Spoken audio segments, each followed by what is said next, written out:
Good afternoon.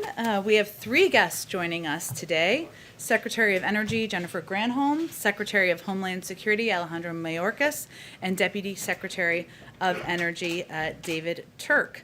Since Secretary Granholm and Mayorkas have been here before, I will skip their introductions, but I do want to note that Deputy Secretary Turk was previously the Deputy Executive Director of the International Energy Agency during the Obama-Biden administration. He coordinated international technology and clean energy efforts at DOE and served as Special Assistant to the President and Senior Director at the National Security Council. They obviously have a lot on their plates today, but have agreed to stay for a few questions.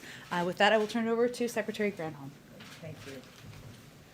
Great, thanks, Jan.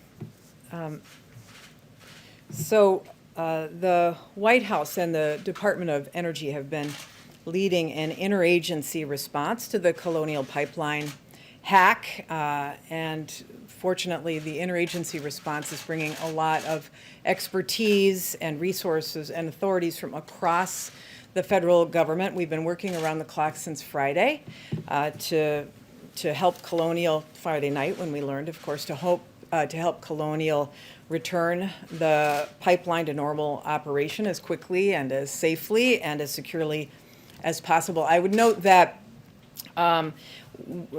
last night, one of Colonial's major lines resumed operation under manual control, while the existing inventory is available, along with some of the smaller lines that are spurs off of the major lines. They are getting those up and running. Many of you are aware that Colonial announced yesterday that they fully expect to substantially restore operations by the end of this week. Now, I've had several conversations with the CEO of Colonial, and who has indicated that by close of business tomorrow, Colonial will be in a position to make the full restart decision. But even after that decision is made, it will take a few days to ramp up operations. This pipeline has never been shut down before. It travels great distances. There is fuel in the pipe, and then there is fuel, the offtake from the refineries that have to be added. So it will take a few days to be up and running. But our interagency effort is going to be on it all the way, and let me tell you what that has looked like so far. Starting this weekend, my team began multiple daily calls with Colonial senior executives, Dave Turk leading those, and those calls have enabled us to share information across the federal government to keep us fully in sync with their progress and to let them know what resources we can bring to bear. We've spoken today and yesterday with several governors' offices in the affected areas from the South and the Mid-Atlantic.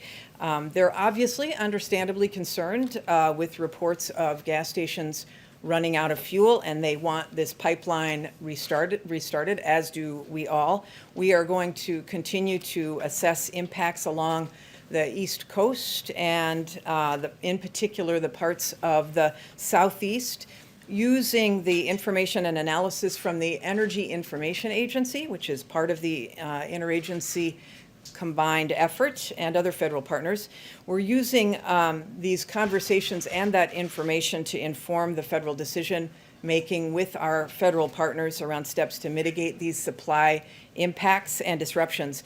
So on Sunday afternoon, some of you are aware that the Department of Transportation issued an hours of service waiver, which provides greater flexibility to drivers who are transporting gas and diesel and jet fuel across 17 states, as well as the District of Columbia. DOT also moved to temporarily relax some of its workforce requirements and monitoring so that we can make sure that we have the personnel online in these places and with the drivers. This morning, the Environmental Protection Agency issued a waiver of the blend of fuels for the affected states to allow us to use non-compliant fuel and boost available supply where it's needed.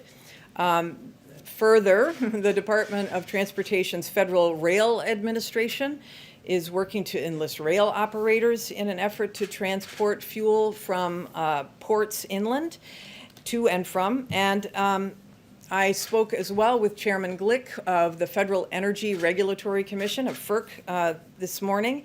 He is positioned to issue, FERC is positioned to issue orders quickly to direct the pipeline to prioritize fuel to the areas that are most in need once the pipeline is up and running. So in short, we're looking at every option we have across the federal government and all of the agencies. And in the meantime, I do want to say this, that we expect that gas station owners are and should act responsibly. We will have no tolerance for price gouging. Federal and state officials will be investigating those actions if they see price gouging, and we are urging consumers to report any price gouging to their state attorneys general. And still, I want to be clear that these states who are impacted, even with the turning on of the pipeline system, they still may feel a supply crunch as Colonial fully resumes. So, but the American people can feel assured that this administration is working with the company to get it resumed as soon as possible. And as one other warning, I guess, let me emphasize that much as there was no cause for, say, hoarding toilet paper at the beginning of the pandemic, there should be no cause for hoarding gasoline, especially in light of the fact that the pipeline should be substantially operational by the end of this week and over the weekend.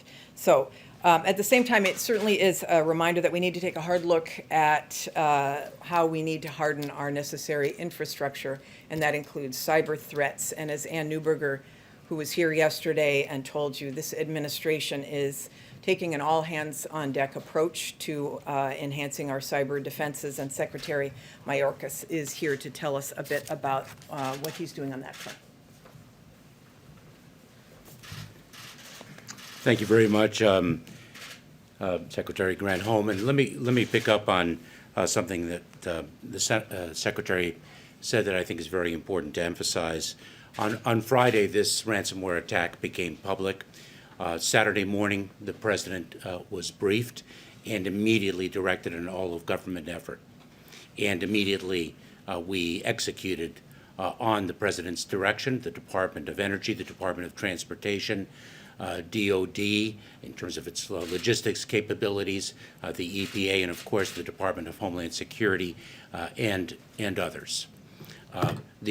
The direction was to bring our capabilities and our resources to bear, our expertise, and whatever we can do to be poised should any of those capabilities be called upon or be able to deliver much-needed resources. We in the Department of Homeland Security, for example, began working immediately with the Department of Transportation to be ready should any request for a Jones Act waiver be made to us to allow a foreign flag vessel to deliver fuel should that need arise. And of course, that need is not necessarily yet confirmed, but we wanted to be poised at the President's direction to be ready and to be able to act immediately.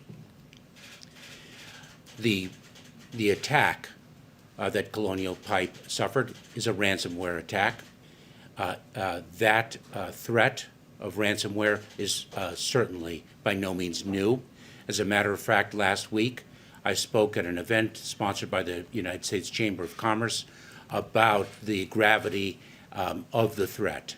More than $350 million in losses are attributable to ransomware attacks this year. That's a more than 300% increase over last year's victimization of companies, and there's no company too small to suffer a ransomware attack.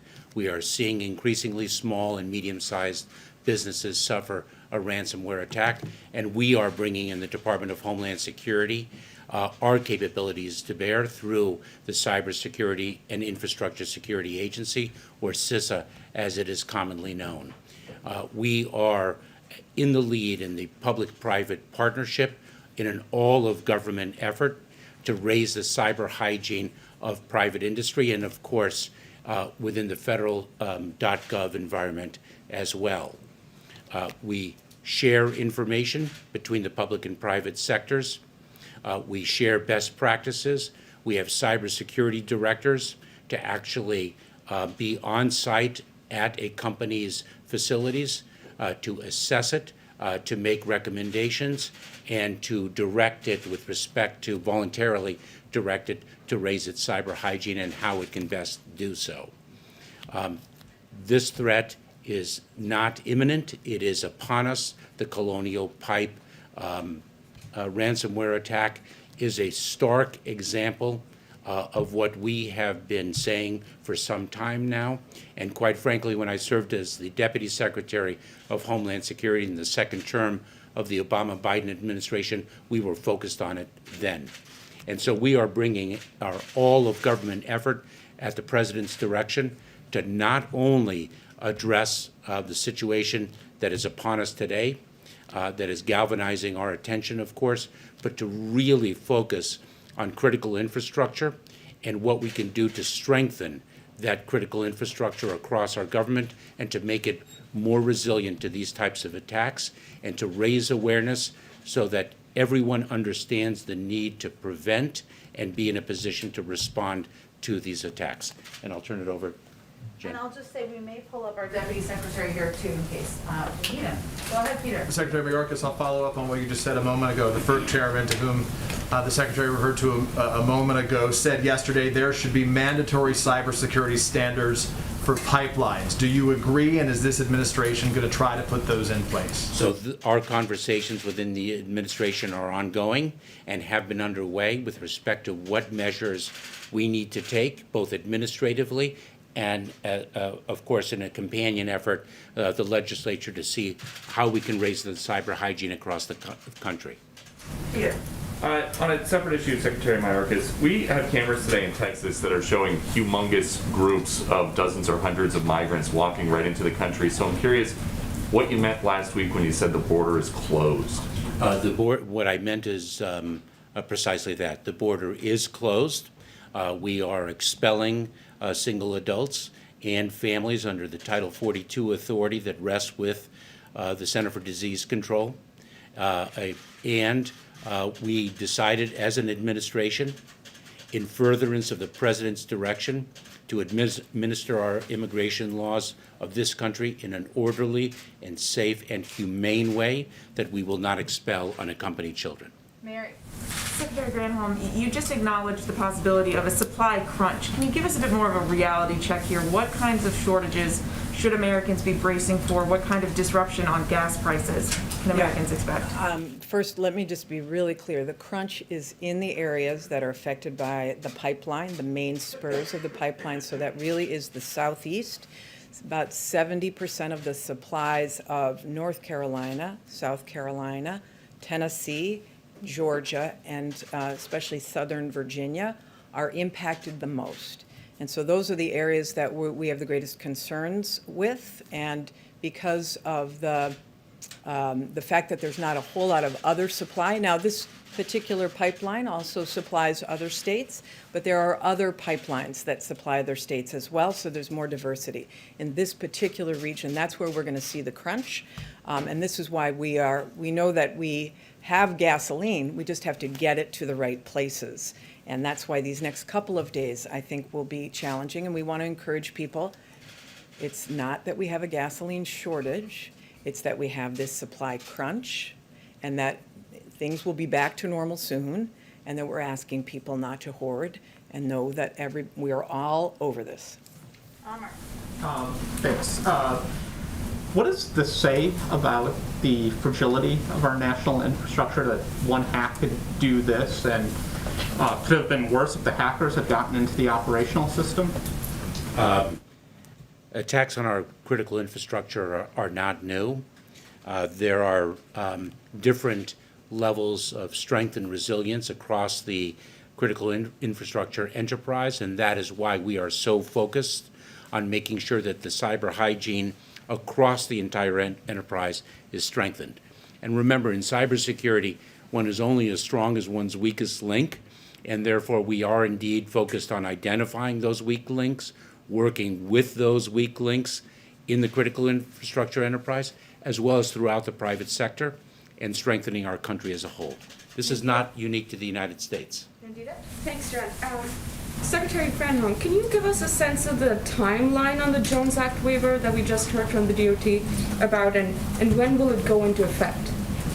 Actually, you're the, So, this is the Jones Act waiver guy. Yeah, so if I may, when we receive a request for a waiver, the Department of Transportation engages in an analysis to determine whether any U.S. flagged vessels are available to deliver what is needed.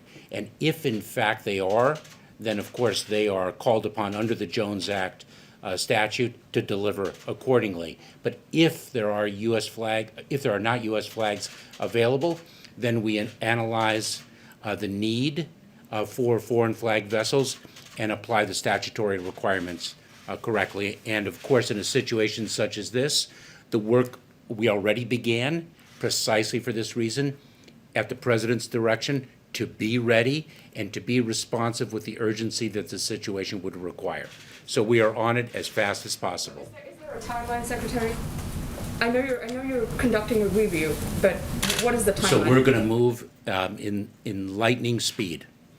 Matt Visor. I had a question for Secretary Granholm on behalf of a colleague who couldn't be here, not about the Colonial Pipeline, but a different one. The state of Michigan has ordered the closure of a pipeline called Line 5 with a deadline tomorrow. The question is, has the White House or the Biden administration or the former governor of Michigan, current Secretary Granholm, if there's any position on the Line 5, if you guys are urging the state of Michigan to do anything one way or the other? Yeah, we don't weigh in on that, and it's in court right now. So that's where it sits. It will be decided in court. Go ahead. Can you tell us what is the feasibility of using rail cars to transport fuel into the affected areas? I know that's being looked at. Yeah, the DOT is looking at that, and so we'll have to wait till their analysis is done. These are not easy solutions, because there may or may not be the right rail cars. There may not or may not be the deep water ports available for the Jones Act to be able to respond. So this particular area of the country, this is why we have doubled down on ensuring that there's an ability to truck oil in, gas in. But the pipe is the best way to go, and so that's why hopefully this company, Colonial, will in fact be able to restore operations by the end of the week, as they have said. We're going to do the last one in the back. Yeah, I actually have a question for each of you. I'll start with you, Secretary Granholm, because ladies first. Obviously, we have the acute issues with the Colonial Pipeline ransomware attack, but looking more holistically in a macro view, how does this speed up the efforts at DOE to move in more of a renewable direction, since this is going to have an impact on people at the pump? Yeah, I mean, we obviously are all in on making sure that we meet the president's goals of getting to 100% clean electricity by 2035 and net zero carbon emissions by 2050. And, if you drive an electric car, this would not be affecting you, clearly. But I don't want to, this company is acting in a responsible way. They took their pipeline down so that the ransomware would not spread. And so up to this point, they're carefully reviewing so that they're doing this in a responsible way. The broader issue is a very important issue. It's an issue for the president's priority in the American Jobs Plan, the issue of investing in a transmission grid, for example, so that you don't have the cyber issues associated with it. So there's a lot of broader questions in this. And we hope that we'll be able to see that investment in infrastructure that will facilitate clean and renewable energy. Secretary Mayorkas, for you, are you having any issues filling some of these critical infrastructure jobs? I know this has been sort of a historic problem in finding people who are qualified to take on mass-scale cybersecurity for the federal government. That's a huge undertaking. Are you still having some of the issues that we've seen sort of on and off throughout history, really in the history of DHS, filling those positions with qualified applicants? So it's a very interesting question. So let me say, we launched this series of cybersecurity sprints several weeks ago. Our first cybersecurity sprint was on ransomware, precisely because of the threat, the gravity of the threat that poses. Our second sprint is precisely on recruiting and retaining top cybersecurity talent. Bless you.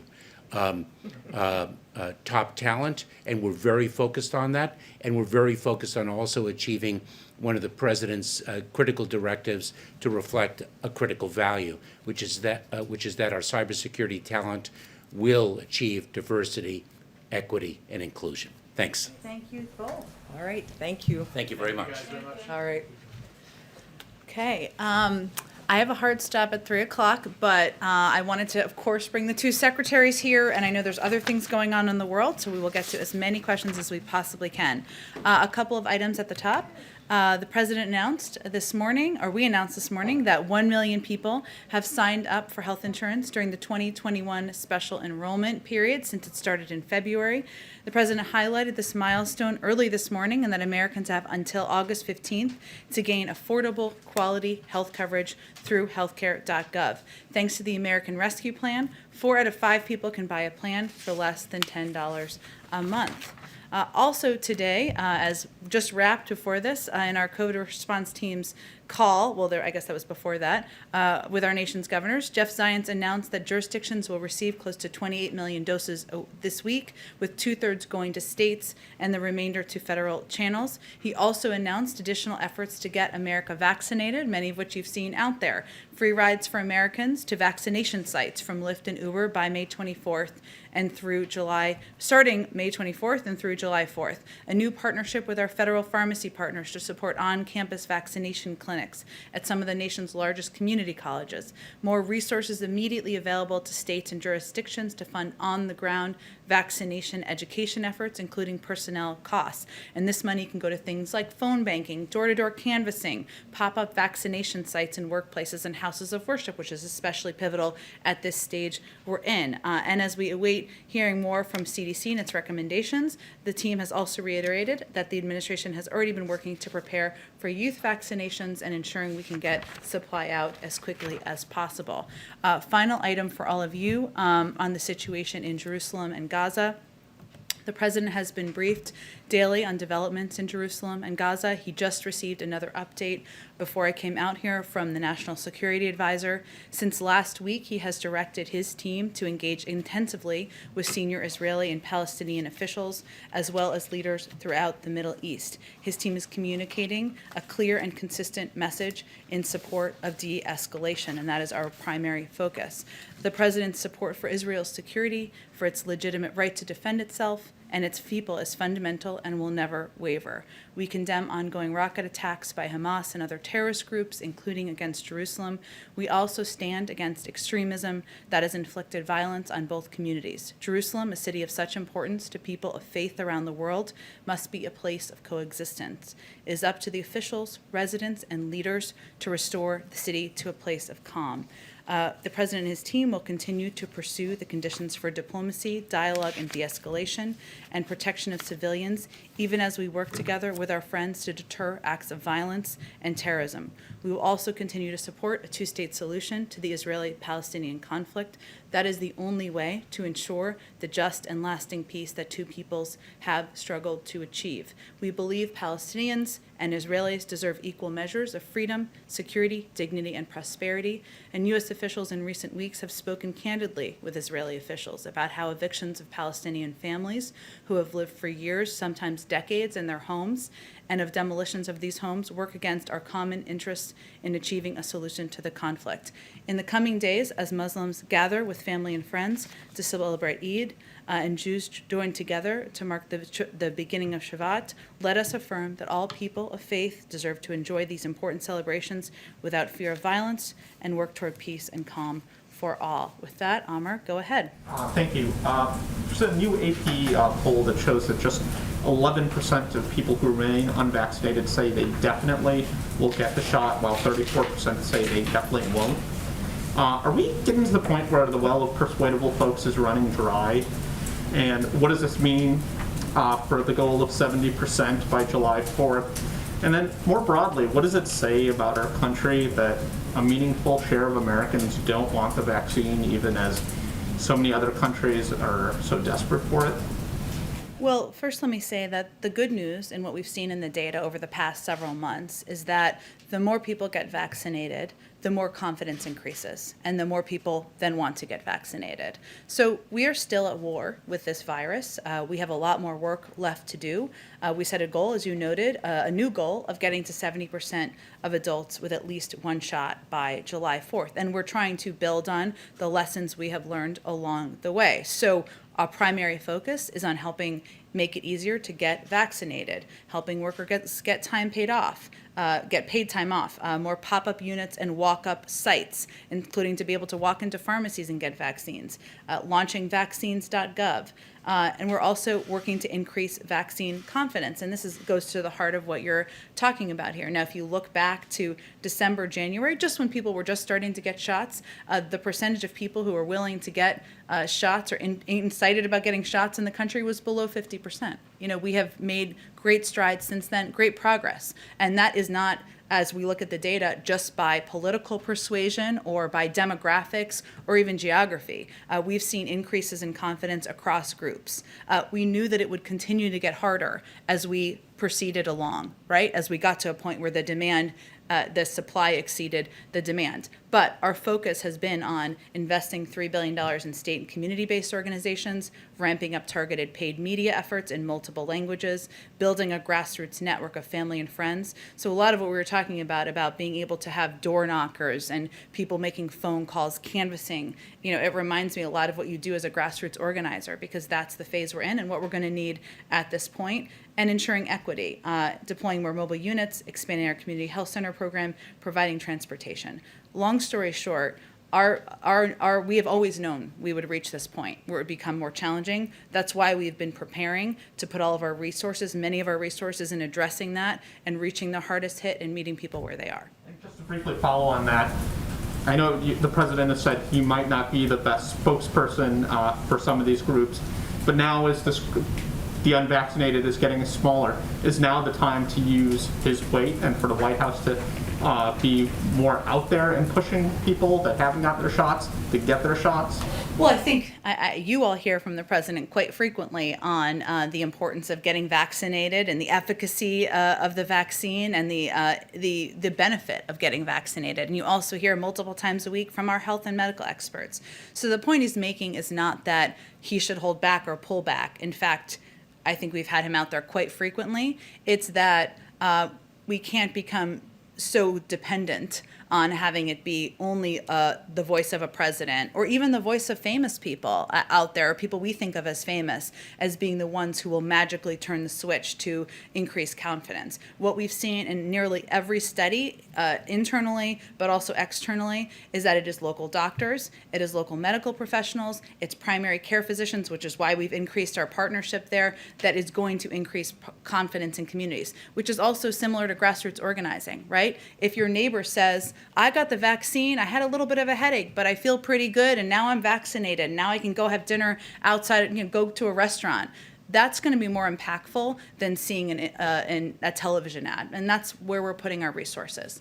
Go ahead, India. Thank you, Jen. How is the White House responding to states that are planning to end the special unemployment benefits? Are you just going to let that happen? The special enrollment benefits? Unemployment benefits. Oh, sorry, I didn't hear the last part of what you were saying. Look, ultimately, it's up to states to make that determination. What we've seen in the data, and we've seen the explanations that have been put out there by some leaders in states and some leaders even in Washington, and they have blamed $300 checks that are going out to Americans as the reason for an unemployment report that was lower than expectations. We're not actually seeing that in the data as the root cause. And what we've seen in the data as the root cause are a range of issues, including primarily the fact that we're continuing to fight a pandemic. And there are a lot of implications of that. One of them is people being fearful about being safe if they're not vaccinated. One is childcare. These are a lot of issues that we're working to address. But in our view, we still have a disproportionate number of people in a range of communities, a high level of unemployment among African Americans, Latino Americans. There are still people who need assistance, and we're not seeing this as a root cause or a major factor in people not seeking work. Would you be specifically telling states that are looking to end these benefits? Is there a specific message to such states? I think I just conveyed it's up to the states, but again, we're not seeing this as the root cause driver of people not seeking work. Of course, we're going to see anecdotal examples. We certainly recognize that, but what we're seeing across the board is that the cause is largely the pandemic and the impacts of the pandemic, whether that is people being concerned about their health and safety if they're not yet vaccinated, childcare challenges, and that's what we're working to address. And just one more on the president's trip to Michigan next week. And we understand he plans to visit a Ford electric vehicle plant. Both General Motors and Ford are planning to build electric vehicles in Mexico, as you're aware. We're curious to know if the president agrees with the United Auto Workers Union that government subsidies for such vehicles should not really go to cars that are made overseas.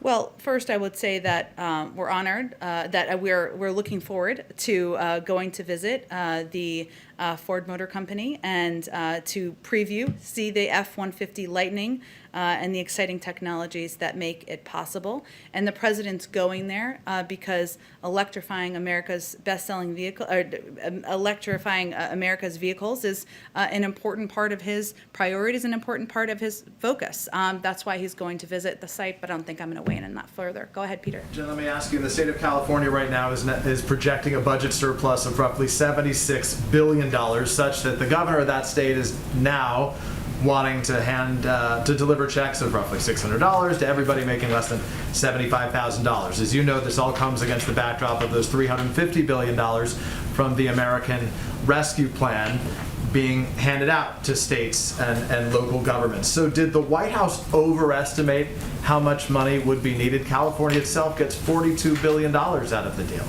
Well, first let me say that the way that the money was determined is by statute. It requires Treasury to allocate funds to states based in part on the average number of unemployed people in states in the last 3 months of 2020. So that's how the determination was made from state to state. So for California or any state across the country, it was based on the final 3 months of unemployment in 2020. Here's what we still know, that there's a broad and flexible list of guidelines for how these funds can be used, including to put public servants back to work, ramp up the effectiveness of COVID response and vaccination programs, help workers train for and secure good paying jobs. Those are all needs that exist in California and exist in states across the country. And as I noted in response to the earlier question, there are still millions of people out of work in this country and still millions of people who are serving in jobs like police officers, firefighters, educators who could benefit from this assistance that's going out. But given that based on those numbers, obviously, we now recognize that California has much more money than you anticipated, should that raise any questions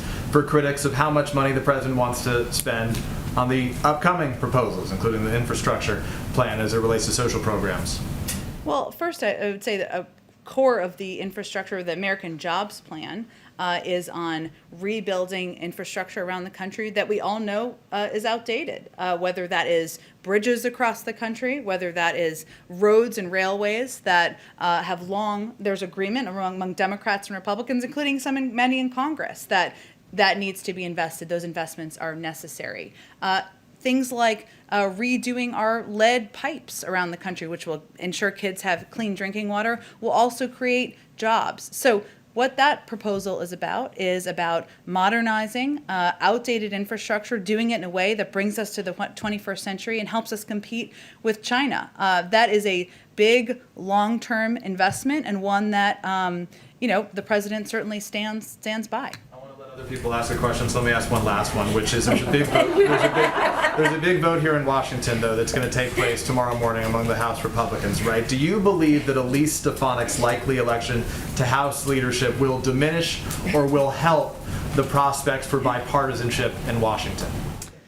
Well, Peter, as probably won't surprise you, we're not spending much time here determining an outcome of, or predicting an outcome of, I should say, or analyzing the impact of inter-party fighting within the Republican Party. We will leave that to them to work out among themselves. But will it or will it not affect you guys are fighting for bipartisanship, so will her likely new position help or hurt that effort?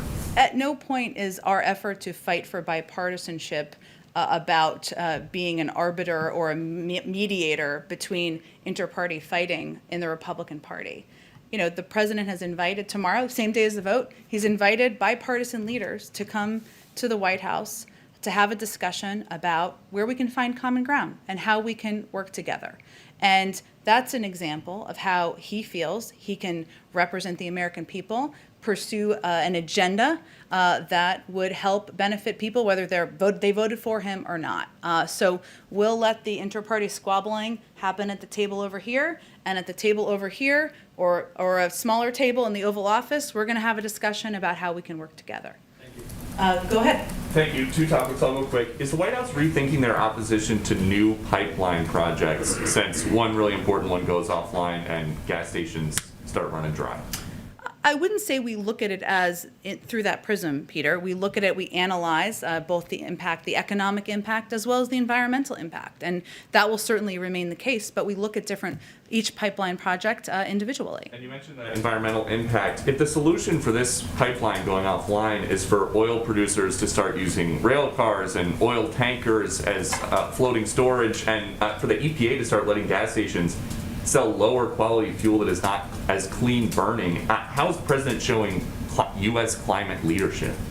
Well, Peter, I think what the president's trying to do in this moment in time is ensure that the American people know that we're going to work to address this current challenge, and that he is going to use all of the assets and resources at his disposal in departments. And you saw that as evidence from what our Secretary of Homeland Security talked about, what our Secretary of Energy talked about to address these current challenges. And he doesn't want people on the East Coast and the Southeast to worry. He doesn't want them he wants them to have an understanding of the fact that the government is all over this, and we're working to address it and address their needs as quickly as possible. And quickly on the pandemic, is the CDC making it harder for you guys to convince people to get vaccines and to wear masks when they've created this impression that up to 10% of COVID transmission occurs outdoors, even though there's this New York Times report now where they say there's not a single documented COVID infection anywhere in the world from casual outdoor interactions?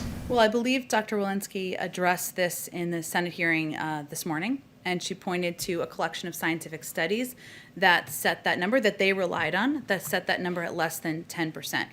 We know as more people get vaccinated, there will be less and less need for certain restrictions. And the CDC has said they will continue to evaluate the science and update their recommendations, as they have already begun doing. And so that's what we will be relying on moving forward, and as we have been. But they took the study, they chose to put it as part of their guidance. And so I guess my last question would be, the then president-elect said in January, I've always said that the Biden-Harris administration will lead with science and truth. Which one is it here? Well, again, Peter, we know that outdoor transmission is rare. The CDC has said that themselves.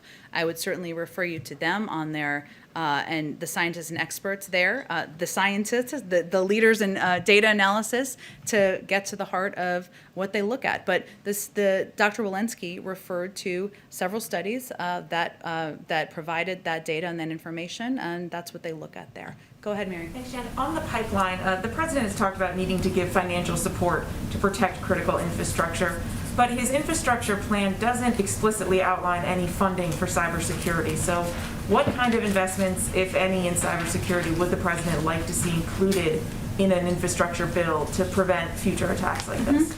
Well, as we work and have discussions with Congress, and as we finalize details of the American Jobs Plan, we are talking about investing in critical infrastructure. And we've looked at, for example, what we saw in Texas, and the need to better protect and better prepare for even events like that, weather events, where infrastructure could have been better protected. And certainly ensuring that cybersecurity is a part of that conversation is on the mind of the president, and one he'll look forward to his team having with members and with staff on the Hill moving forward. I guess when you take a big picture look at this, cybersecurity experts have been warning for years about attacks like this, and yet we haven't seen the government take steps to be able to prevent them. Why should Americans be confident that this time will be any different? Well, I think it's important to remember this is a private sector company. This isn't a federal government entity, and we are working closely with them both to stay closely coordinated, ensure that they are getting the assistance and counsel they need, but also we are working through an interagency process with a great deal of urgency, I promise you, coming from the president, to ensure that we are taking steps through steps from the federal government to plan for all contingencies. This was a private sector action, as Secretary Granholm said, of a company to take down their pipeline because of the ransomware. This is ransomware that has been out there for some time. We have in this White House and in this government, we have ensured that there is increased cooperation between the public and private sector. But a big lesson from this is the need for all companies to harden their cybersecurity apparatus and to ensure that they are protecting themselves, even as we are working as a government to plan for contingencies and ensure that across the federal government we have all the necessary protections in place. And just lastly, the president said yesterday that the hack was traced back to Russia, but there was no evidence that the Russian government was involved. Is that still your understanding? And if so, what responsibility does Russia bear, if any, to deal with these actors? Well, the president also said that his intelligence community has not made a full assessment yet, which remains the case, but also that given that this entity that the FBI had concluded or attributed, I should say, with the attack was located in Russia, that that country has a responsibility to act responsibly. But again, we'll wait for our intelligence community to make a full assessment before we have more to convey about it. Go ahead, Nancy. We are expecting new inflation numbers out tomorrow, and I'm wondering if the gas price surge and the continuous commodities surge, like lumber, is changing the administration's outlook at all on inflation. Well, let me first say that, of course, the Federal Reserve, I would point you to them to speak to or provide analysis or speculation on anything as it relates to inflation or the impact of certain external actions. I will say, as we've said in here before, but we'll reiterate that, of course, we take the possibility of inflation quite seriously, as actions that have been taken to date or proposals that have been made. Most economic analysts have believed that it will have a temporary or transitory impact, but in terms of analysis on current events, I would point you to the Federal Reserve. Go ahead. Yes, Jen, the president assured governors today there'll be enough vaccine for all Americans. Mm-hmm. What about Americans overseas? There's a bipartisan groups who are pleading with this administration to help them get vaccinated. It's impractical for them to fly back to the United States. So are you looking into this? Anything that the administration can do? Well, we certainly do, and as a veteran of the State Department, I can restate that we are quite focused on the health, safety, well-being of Americans living all around the world. We have not historically provided private health care for Americans living overseas, so that remains our policy, but I don't have anything to predict in terms of what may be ahead. Okay, and just one quick housekeeping item for us in the room here. Yeah. Why was the pool not invited in to the president's remarks today? What was different about today than any other day for the pool? Well, the entirety of the remarks were live streamed for everyone in the media, whether they're sitting here or sitting at home or sitting in a bureau, could see, or the American people could see, including the engagements with governors, questions and answers with governors. So I don't know that you can be more transparent than that. But is this going to be the norm now, or was this a one-off? I think this was a setup where you had multiple governors on a stage, and it was just something where ensuring it was live streamed, available to everybody, was the choice that we made. Go ahead. Yeah, thank you. If Congress can't get together on a bipartisan January 6th commission, is the president willing to appoint one on his own? Well, I know they're still working through this, and there is strong support among many members of Congress in a commission, which obviously is something we also support from this administration. So I'm not going to stand here and predict failure or get ahead of that process that's ongoing. Well, relatedly, and this goes to the Liz Cheney, Lee Stefanik thing. Sure. Is the president concerned that there are so many Republicans who are still going along with the lie that the election was rigged or illegitimate somehow? Well, we're focused on what we can entirely control from here. And what the president's focus is on is leading by example, is governing for all Americans, and is hopefully reinstilling trust in not just government and the federal government, but also in democracy. We don't expect that to happen overnight, but that is a central objective of his presidency. And that's how he and we feel we can best combat the misinformation that continues to be out there. Go ahead, Anita. A couple questions about the meetings this week with Republicans Sure. or members of both parties. Can you guys give us a sense when they come back to the Capitol, they tell us sort of what some of those issues are that they're discussing?